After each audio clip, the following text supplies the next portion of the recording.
miaraba ny vahoaka malagasy am'izao fotoan'izao miomana itsika eto Madagasikara amin'ny fankalazana ny andro raisam-pirenena amin'ny ady atao amongorany ny aretina ny aromotana maneran-tany. Voamarina fa ny taona fa 2030 ny voalaza fa tokony ho fongatra tanteraka io aretina aromotana io ary miombina tanteraka amin'izany ny ady atao zany itsika eto Madagasikara.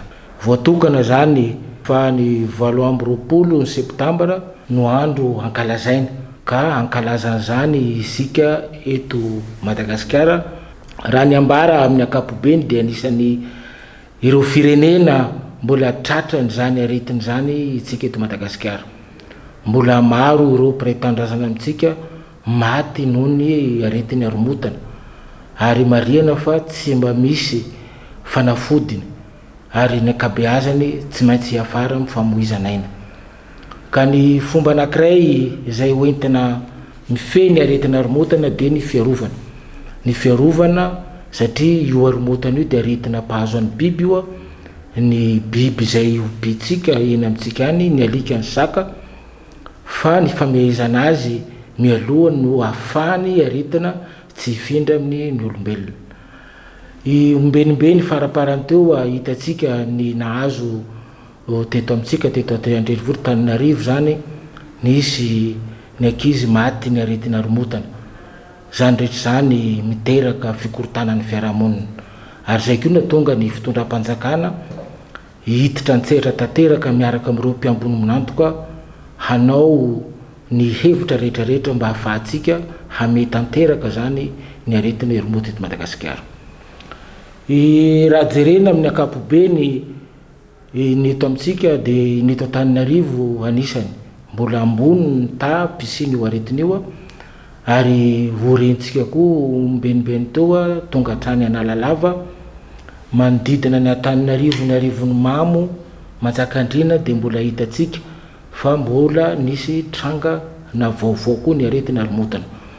Teo aloha teo fatatsika ny faritra Ambatondrazaka Moramangy reny nahitana zany aretina zany ambary zany rehetra zany fa saika maneran'ny Madagasikara dia mbola misy ny aretina aromotana eto amintsika. Zay no mahatonga atsika tsy maintsy mametraka ny paikady tsara ahafahantsika mame tanteraka izany aretina zany.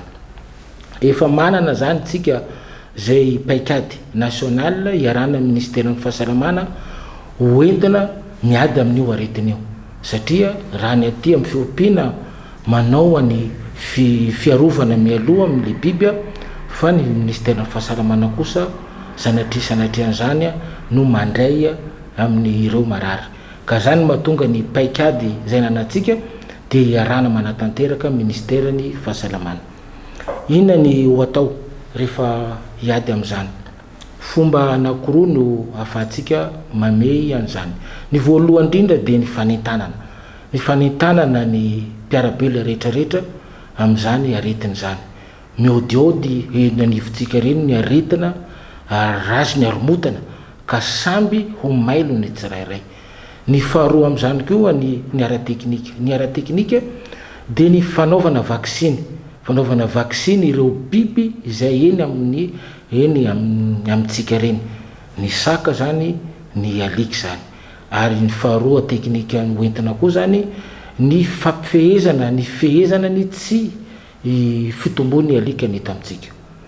Mampalahelo anefany mbola maro ireo alika mpirenireny mbola tsy voafehy ary ireny no voalohany indrindra no miteraka ireny tranga zay hitatsika ka miteraka faisana no arivon'ny fiarahamonina. Ka ny ministera ny misahana ny fahasalaman'ny biby manomboka amin'ity volana ty dia andray tanteraka ametraka ny lamina ny fiaraha-masa amin'ireo veterinaire manerana ny Madagasikara. Efa natomboka zany, efa natomboka ny fiaraha-mientana andreo veterinaire manodidina Antananarivo ka ho hisy ny fiaraha-miasa iarahan'ireo veterinaire tsy miankina sy ny commune ny Antananarivo hidiny ny fotony hanao le vaksiny faobe tsy andoavam-bola ho an'ireo mpiray-tanindrazana amintsika.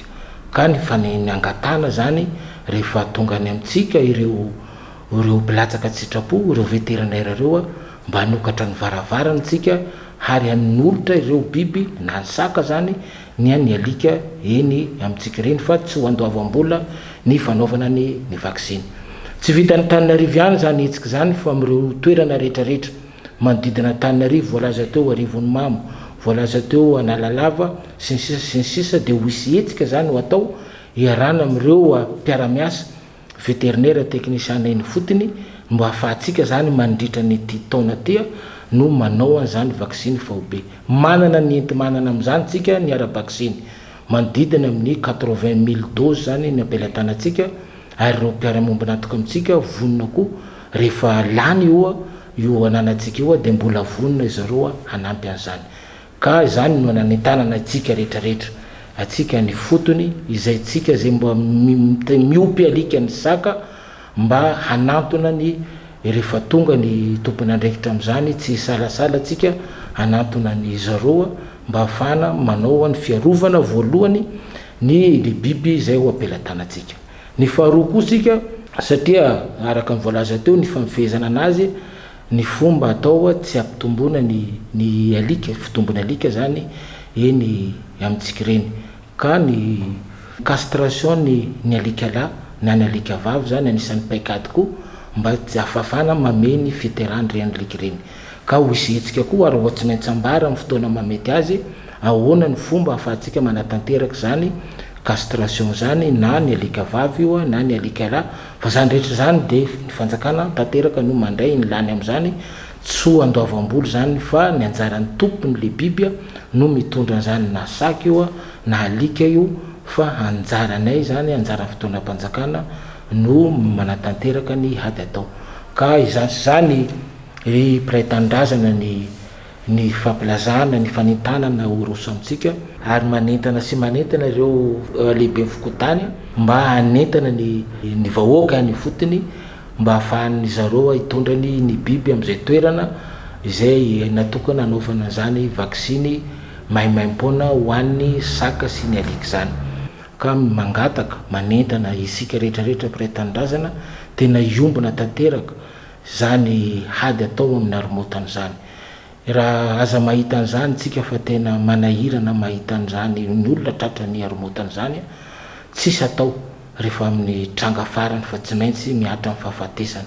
Ka malohany zany fahoriana ho tonga anjarantsika mpiray tanindrazana fanometanana mifanampy amin'izay mba tsy sinitrangana ka mankasitraka ary mankatelina. Ary eto am-pamaranana dia mitondra ny fisaorana ho an'ireo mpiara-mombona antoka, ary tonona amin'izany ny COI izay mpamatsy vola manampy antsika Madagasikara amin'ny fantanterahana ny hady atao amin'ny haromontana eto amintsika. Misaotra tompoko.